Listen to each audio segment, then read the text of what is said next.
Hi to all, welcome back to this channel. This is Akshita. So ఈ వీడియోలో నేను మీకు 4th class ఈవీఎస్లో 8th chapter explain చేయబోతున్నాను అనమాట. సరే, 8th చాప్టర్ వచ్చేసి ట్రాన్స్పోర్ట్. సో ఇప్పుడు మనం ఒక ఊరి నుంచి ఇంకొక ఊరికి వెళ్తున్నాం. ఏ విధంగా వెళ్తున్నాము?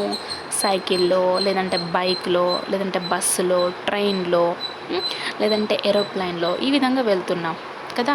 సో ఈ ట్రాన్స్పోర్ట్ సిస్టమ్ అంతా కూడా ఏ విధంగా వచ్చింది? ఇంతకుముందు మనం ట్రాన్స్పోర్ట్ సిస్టమ్ కింద ఎద్దుల బండిలో వెళ్ళే వాళ్ళం, లేదంటే నడుస్తూ వెళ్ళే వాళ్ళం కదా. మీ గ్రాండ్ పేరెంట్స్ని మీరు అడిగినట్టయితే ఇంతకుముందు మీరు ఇంకొక ఊరికి వెళ్ళాలంటే ఏ విధంగా వెళ్ళాలంటే పాదయాత్ర చేసేవాళ్ళం, నడుస్తూ వెళ్ళేవాళ్ళం, లేదంటే ఎద్దుల బండి మీద వెళ్ళేవాళ్ళం, గుర్రపు బండిల మీద వెళ్ళేవాళ్ళం అని చెప్తూ ఉంటారు. సరే, మరి ఈ ట్రాన్స్పోర్ట్ సిస్టమ్ గురించి మనం ఇంకా క్లియర్గా తెలుసుకుందాం. Learning outcomes, peoples will be able to, అంటే ఈ చాప్టర్ ద్వారా మనకు ఏం తెలుస్తాయి అంటే talk about their travel experiences. ముందుగా మన యొక్క ప్రయాణ ఎక్స్పీరియన్స్ని మనం తెలుసుకోబోతున్నాం అన్నమాట. Identify different transport system used in different areas. So ఒక్కొక్క ప్రాంతంలో ఒక్కొక్క ట్రాన్స్పోర్ట్ సిస్టమ్ యూజ్ చేస్తాం. ఫర్ ఎగ్జాంపుల్ పల్లెటూరులో వచ్చేసి బస్సులు, ఆటోలు అనమాట. అండ్ పెద్ద పెద్ద సిటీస్లో చూసుకున్నట్టయితే మెట్రో ట్రైన్స్, ఏరోప్లేన్స్, బస్సెస్, వీటిని యూజ్ చేస్తూ ఉంటారు. Explain the modes of transports in plain areas. Okay, so మైదానాల్లో, సో చాలా లెవెల్గా ఉన్నటువంటి ఏరియాస్లో ఎటువంటి ట్రాన్స్పోర్ట్ సిస్టమ్ ఉంటుంది? లైక్ బస్ జర్నీ, ఈ విధంగా అనమాట. And locate air force ship yards on the map of Andhra Pradesh. So మన ఆంధ్రప్రదేశ్ మ్యాప్లో ఎయిర్ ఫోర్స్, షిప్ యార్డ్స్, వీటి యొక్క లొకేషన్ గురించి కూడా మనం ఈ చాప్టర్లో తెలుసుకోబోతున్నాం.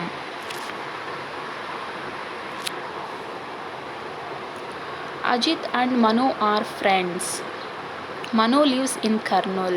She used to write letters to Ajit whenever she goes on a trip. Okay, so Ajit అలాగే మను వీళ్ళిద్దరు కూడా ఫ్రెండ్స్ అన్నమాట. మను వచ్చేసి కర్నూల్లో ఉంటా ఉంది. మను అజిత్కు లెటర్ రాసేది, అంటే తను ట్రిప్కి వెళ్ళినప్పుడు ఆ ట్రిప్ గురించి ఎక్స్ప్లెయిన్ చేస్తూ మను అజిత్కి లెటర్ రాసేదన్నమాట. Ajit received a letter from Manu recording her travel. He was very excited to read the letter return on train journey.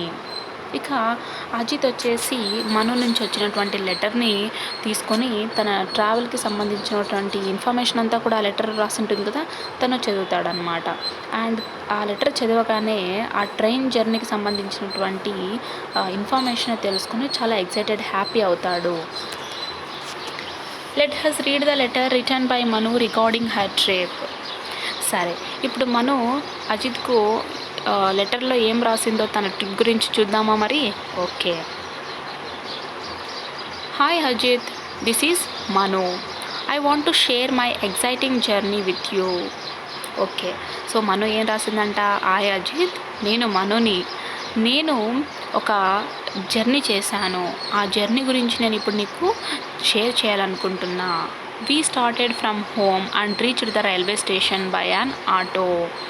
So ముందుగా మా యొక్క జర్నీ ఏ విధంగా స్టార్ట్ అయిందంటే రైల్వే స్టేషన్కు మేము ఆటోలో వెళ్ళామన్నమాట. The train arrived and I sat by the window and started looking outside. So railway స్టేషన్కు ఆటోలో వెళ్ళామన్నమాట. ఇక స్టేషన్కి వెళ్ళగానే అక్కడ ట్రైన్ వచ్చింది. సో ఆ ట్రైన్లో నేను విండో పక్కన కూర్చొని బయట లొకేషన్ చూస్తూ ఉన్నాను విండోలోంచి అని చెప్తా ఉంది. One thing I noticed was that people putting big packages of goods in the luggage vans. We travelled through different places and I got to meet a lot of people. So ఈ విధంగా journey చేస్తున్నప్పుడు నేను ఏం గమనించానంటే చాలామంది people వచ్చేసి luggage వ్యాన్స్లో వాళ్ళ యొక్క పెద్ద పెద్ద గూడ్స్ ప్యాకేజెస్ అన్నిటినీ కూడా అక్కడ పెడుతున్నారు.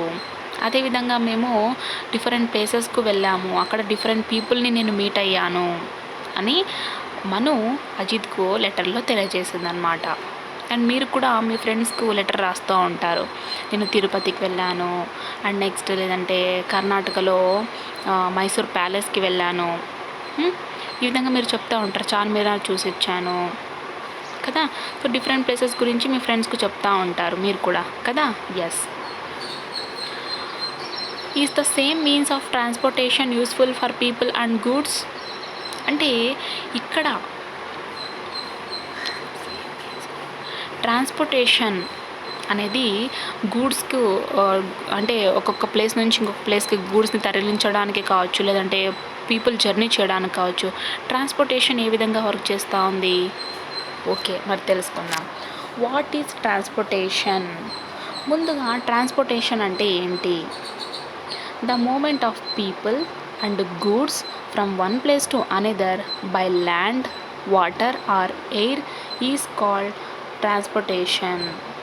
Generally, we use bicycle, bus, car, train to travel from one place to another.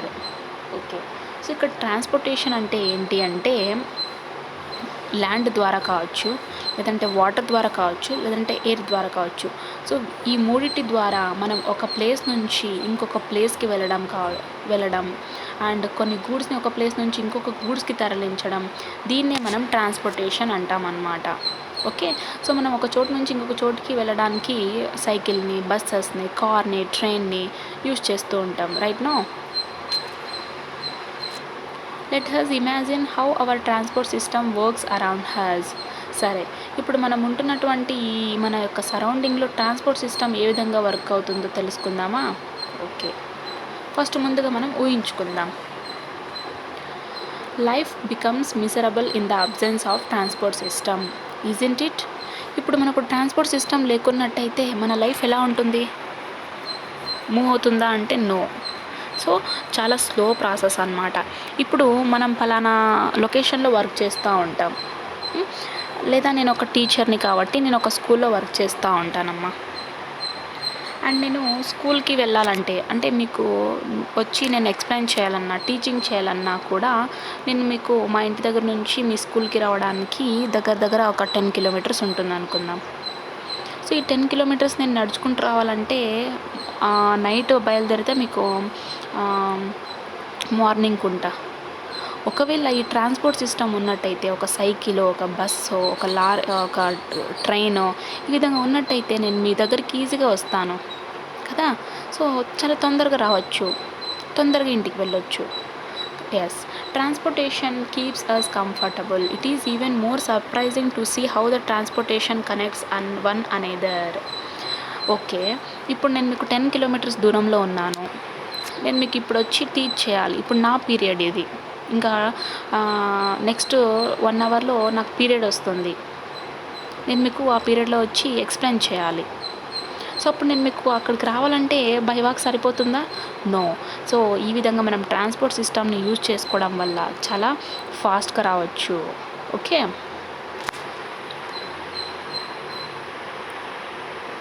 Is the transport system same in all places? అంటే ప్రతి చోట కూడా ట్రాన్స్పోర్ట్ సిస్టమ్ సేమ్గా ఉంటుందా? సో ఫర్ ఎగ్జాంపుల్, ఇప్పుడు మనందరికీ కూడా ఇక్కడ బస్సెస్ అవైలబుల్గా ఉన్నాయి. అదే మనం కొండపైకి వెళ్ళాలన్నా ట్రైన్స్ అవైలబుల్ ఉన్నాయి. కొండపైకి వెళ్ళాలంటే ఎటువంటి వెహికల్స్లో వెళ్తూ ఉంటాం మనం? సో కొండపైకి మనం సైకిల్లో ఇటువంటివి వేసుకొని వెళ్ళొచ్చా అంటే నో అన్నమాట. ఓకే, అదే డెజర్ట్లోకి వెళ్ళినట్టయితే అక్కడ బస్సులు పోతాయా? డెజర్ట్లో అంతా కూడా ఇసుకతో నిండి ఉంటుంది ఆ డెజర్ట్ అంతా కూడా. అక్కడ బస్సులు పోతాయా? నో. సో క్యామెల్స్ యూజ్ అవుతాయి. సో క్యామెల్స్ ఇవన్నీ కూడా క్యామెల్స్ బాగా ఇసుకలో నడుస్తాయి అన్నమాట. సరే, ఓకే, తెలుసుకుందాం ఇంకా. The transport used in plain areas is different from hilly areas. అంటే ప్లేన్ ఏరియాస్లో చూసుకున్నట్టయితే ఇల్లీ ఏరియాస్లో ట్రాన్స్పోర్ట్ అనేది చాలా కష్టం అన్నమాట.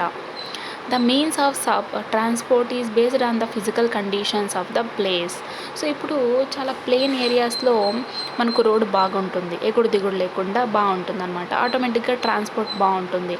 కానీ కొండ ప్రాంతాల్లోకి వెళ్ళినప్పుడు అక్కడ చెట్లు, పుట్టలు, రాళ్ళు ఇవన్నీ ఉంటాయి. అక్కడ మనకు ఈ ట్రాన్స్పోర్ట్ వర్క్ అవుతుందంటే నో అనమాట. అంటే ఆ ప్లేస్ ఉన్నటువంటి కండిషన్ని బేస్ చేసుకొని మన యొక్క ట్రాన్స్పోర్ట్ సిస్టమ్ రన్ అవుతుంది అనమాట.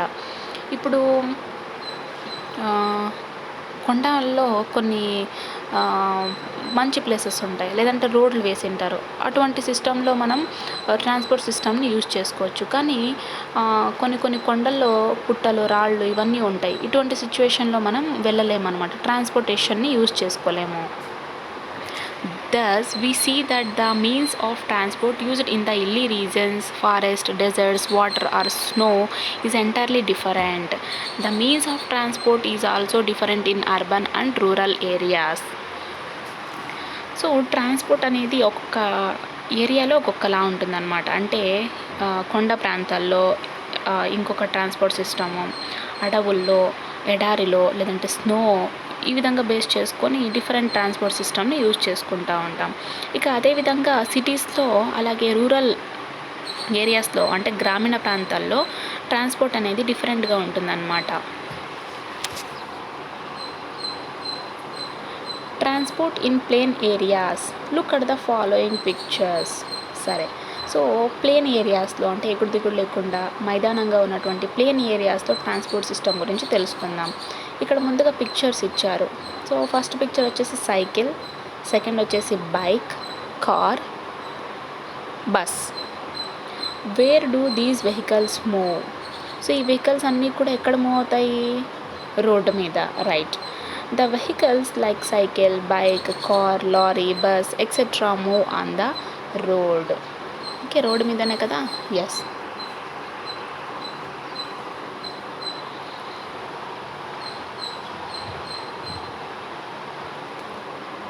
Look at the following vehicles. Okay, so ఇప్పుడు వెహికల్స్ని చూడండి. ఇక్కడ కింద ఎద్దుల బండి, అది మీ bullock cart, next tractor and next గుర్రపు బండి. Where do we find the above kinds of transport? So ఇటువంటి ట్రాన్స్పోర్ట్ని అంతా కూడా మనం ఎక్కడ చూస్తుంటాం? పల్లెటూరులో చూస్తుంటాం కదా. సో పల్లెటూరులో ఇటువంటి ట్రాన్స్పోర్ట్ సిస్టమ్ని చూస్తూ ఉంటాం. Have you ever travel by these vehicles? So గుర్రపు బండి, ఎద్దుల బండి, ట్రాక్టర్ మీద ఎప్పుడైనా మీరు ట్రావెల్ చేశారా? నేనైతే చాలా అంటే చాలాసార్లు ట్రావెల్ చేశాను. అండ్ గుర్రపు బండిలో అయితే ఒక చిన్న హిల్లులా ఉంటుందన్నమాట. సో ఎంత బాగుంటుంది తెలుసు దాంట్లో జర్నీ.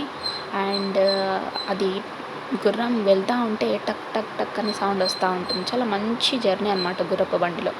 ఇంకా ఎద్దుల బండిలో అయితే ఇంకా పండగే పండగ పిల్లలందరికీ కూడా. Okay, yes. ఇంకా ట్రాక్టర్లో మనం ఒక్కొక్క జర్నీ చేస్తూ ఉంటాం. అంటే చిన్న చిన్న పెళ్ళిళ్ళు, ఫంక్షన్లు ఉన్నప్పుడు ట్రాక్టర్లో వెళ్తూ ఉంటాం. ఇదంతా కూడా పల్లెటూరులో చాలా కామన్ అనమాట.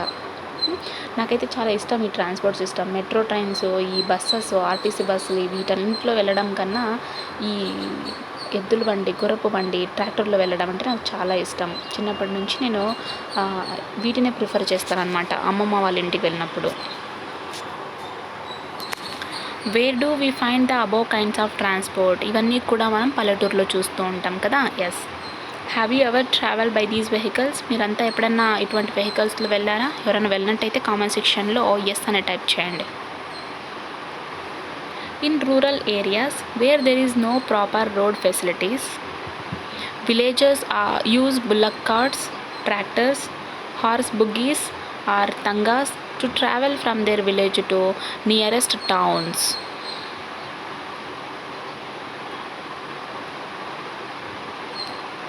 ఓకే, సో గ్రామీణ ప్రాంతాల్లో అంటే గ్రామాలలో ఎక్కడైతే రోడ్ ఫెసిలిటీస్ ఉండవో సో అక్కడ విలేజర్స్ అంతా కూడా ఎద్దుల బండ్లు, ట్రాక్టర్లు లేదంటే గుర్రపు బండిల్లో ఒక ప్లేస్ నుంచి ఇంకొక ప్లేస్కి వెళ్తుంటారనమాట.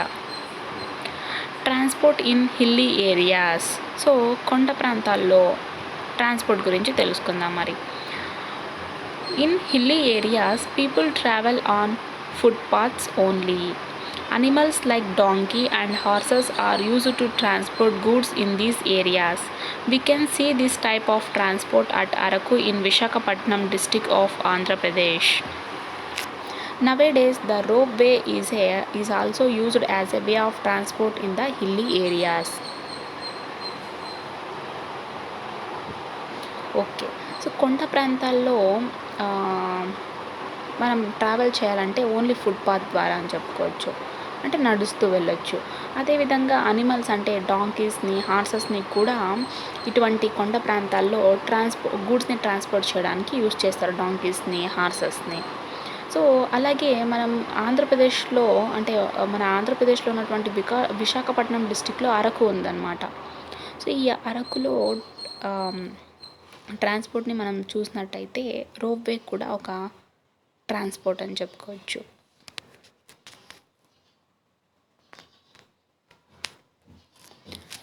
సో ఈ విధంగా కొండ ప్రాంతాల్లో డిఫరెంట్ ట్రాన్స్పోర్ట్ సిస్టమ్ ఉంటుందన్నమాట. So we will discuss remaining lesson in the next video.